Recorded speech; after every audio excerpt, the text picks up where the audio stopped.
Life on the farm. I've owned and operated a small pig farm my entire adult life. My father owned this farm before me, and his father before him. It's not glamorous work, but it's honest. Pig farming isn't as simple as one would think either. You have to keep up with the latest in disease prevention and keep good track of the pigs' bloodlines. My farm consists of a few hundred acres of fenced-off woodlands, plenty of streams and ponds for the pigs to keep cool in hot months and shelters for the cold months.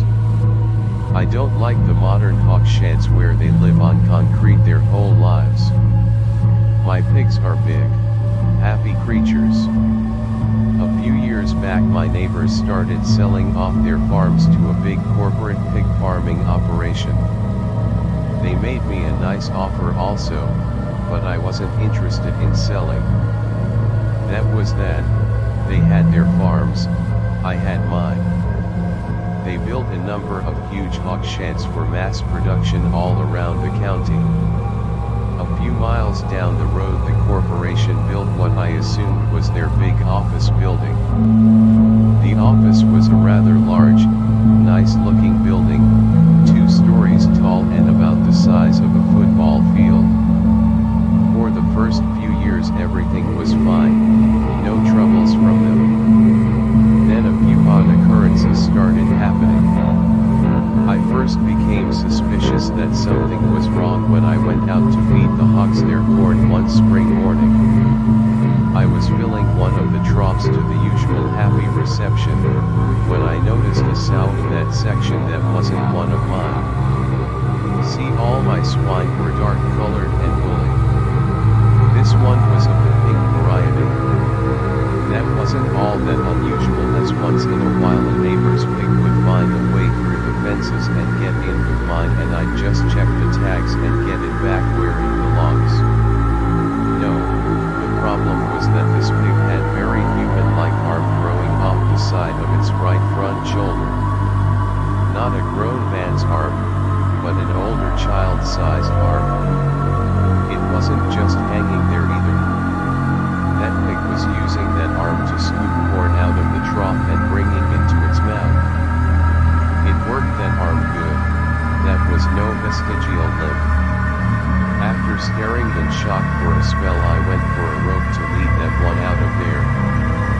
Thank goodness it was a sow, because I sure as hell didn't want that mixing with my stock. I'd never seen anything like that before. I took that thing out behind the shed and shot it dead. I burned the remains to ash, and didn't tell nobody. Thing like that could damage my farm's reputation. I went around the entire property and reinforced all my fence lines real good. No more of that business, or so I thought.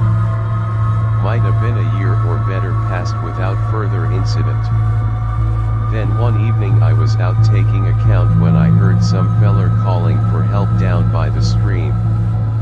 I hurried down there and I seen something I wish I hadn't. There stood a man waist deep in the stream just a-calling out for help. This guy wasn't from around these parts though. He was naked for one thing, and had a boar's head growing out of the middle of his chest. As soon as he laid eyes on me the man's head went all limp, and the boar head seemed to wake up and start to cackling. That laughing noise will haunt me all my days.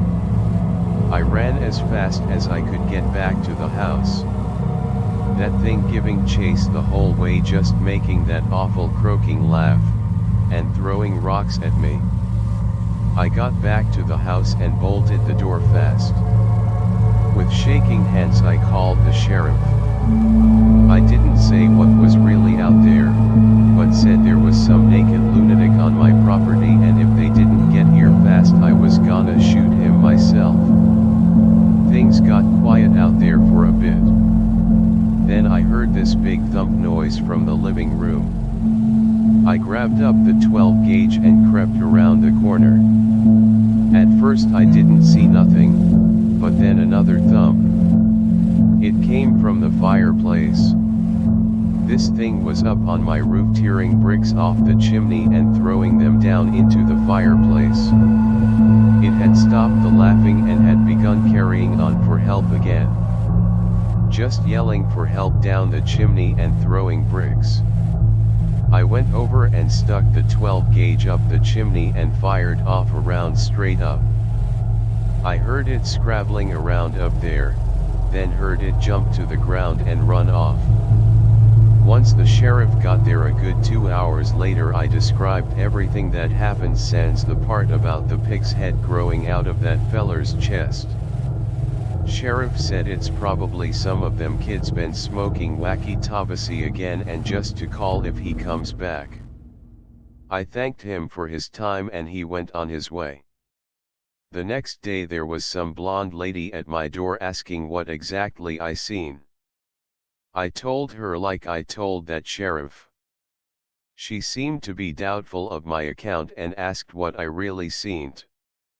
So I told her the truth of it. Strangely, she didn't seem too fazed by my story and wanted me to sign some papers swearing I'd never tell anybody else about what happened. She wrote me a check that could have bought this whole farm twice over too. Gave me her card to call that number if anything else happens. So now I've branched out from farming. Now I raise pigs, and I don't see things.